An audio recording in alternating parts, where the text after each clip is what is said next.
श्री राम। जय श्री राम। Yes, बहुत अच्छा लग रहा है कि हम आज पंचमुखी टेम्पल में बैठ के बात करेंगे। हम लोग को जानना है कि पंचमुखी टेम्पल के बारे में क्या है, यहाँ पे क्यों टेम्पल खड़ा हुआ है, सब हमको जानकारी लेनी है। शुरुआत में मुझे पहले पूछना कि हनुमान जी की भक्ति हमें क्यों करनी चाहिए, और यहाँ पे जो पहाड़ के बीच में जो टेम्पल है, पहाड़ के ऊपर है, वो क्यों है? एक्चुअली देखा जाए तो जो हनुमान जी का मंदिर है कहीं पे, वो टेम्पल पे ही, ऊंचे पहाड़ों पे ही अच्छा रहता है। ज़्यादा नज़दीक में ऐसे नीचे में वहाँ के जो भी देवी देवता है वो ऊपर पहाड़ पे ही होते हैं। अभी पुराने जितने भी आप मंदिर देखेंगे, हमारे प्राचीन मंदिर, वो पहाड़ों के ऊपर रहते हैं। हाँ, कभी कोई जगह समतल जगह है और वहाँ पहाड़ नहीं है तो लोग वहाँ पे बनाते हैं। तो इसकी वजह से पहाड़ पे हमने एक छोटे जो कि जमीन से 475 फीट के ऊपर है। आप इस ट्रस्ट में कब से है? एक्चुअली ये हमारा खुद का ही ट्रस्ट है। हमने ये मंदिर बनाने का फैसला लिया। हमारी जो धर्म पत्नी है उनको हनुमान जी की श्रद्धा है और हमें भी है श्रद्धा, और उनको ज़्यादा ये भगवान के प्रति श्रद्धा थी, तो उन्होंने बोला कि हम ऐसा एक मंदिर बनाएंगे। तो बाद में उनको कुछ ऐसे है जो हम बता नहीं सकते, तो उसी हिसाब से हमने यहाँ पे एक मंदिर का निर्माण किया है। और लोगों से थोड़ा यहाँ पे व्यवहार अच्छा है, उनसे मदद मिली है, और मदद मिलकर यहाँ पे एक मंदिर का, भव्य मंदिर का निर्माण करना चाहते हैं।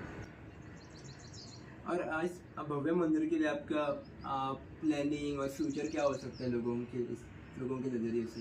भव्य मंदिर देखिए, हमारा भव्य मंदिर बनाने का एक ही है, सनातन धर्म आगे बढ़े, सनातन के बारे में लोगों को प्रचार हो। और यहाँ मंदिर से हमारा जो कार्य है वो अभी हमने मंदिर में एक तो जो 5 साल से 10 साल के बच्चे, उनको यहाँ पे ज्ञान देना, सनातन के बारे में बताना। क्योंकि आज के दिन में अगर 10 साल के ऊपर के बच्चे को अगर ज्ञान देने जाते हैं तो उनका क्या हुआ है, आज के बच्चे जनरेशन जो हो गई है, सब खेल कूद को छोड़ के कहीं मोबाइल में ही व्यस्त है।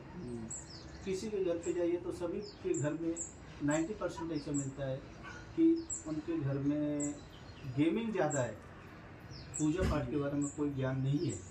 और हमारे जितने बड़े भी आज की जनरेशन है, उनको भी पूजा पाठ से लगाव नहीं हो रहा है। धीरे धीरे वो पूजा पाठ उनके घर से समाप्त हो जा रहा है। बस एक देखा जाए तो एक फॉर्मेलिटी के लिए वो लोग मंदिर जाते हैं और देवी देवता को पूजते हैं और चले आते हैं।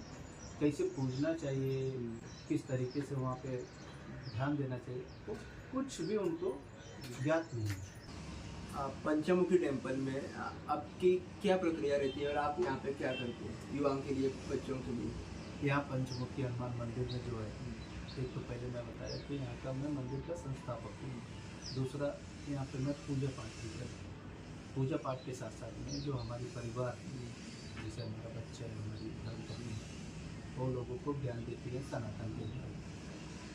और अभी कुछ दिनों से हमारी धर्मपत्नी ने अपने बच्चे को कुंडली देखने के लिए लोगों को ये किया है, जिससे बहुत लोगों को यहाँ पे कुंडलियाँ देते हैं और उनकी कुंडली के बारे में जो भी दोष है उनका निवारण करते हैं। जैसे अभी कुछ लोगों के पितृ दोष लगे रहते हैं, तो यहाँ पे हम लोग उनका पितृ का हवन करते हैं और साथ साथ में सीताराम कराते हैं और उनके पितृ दोष शांत करते हैं।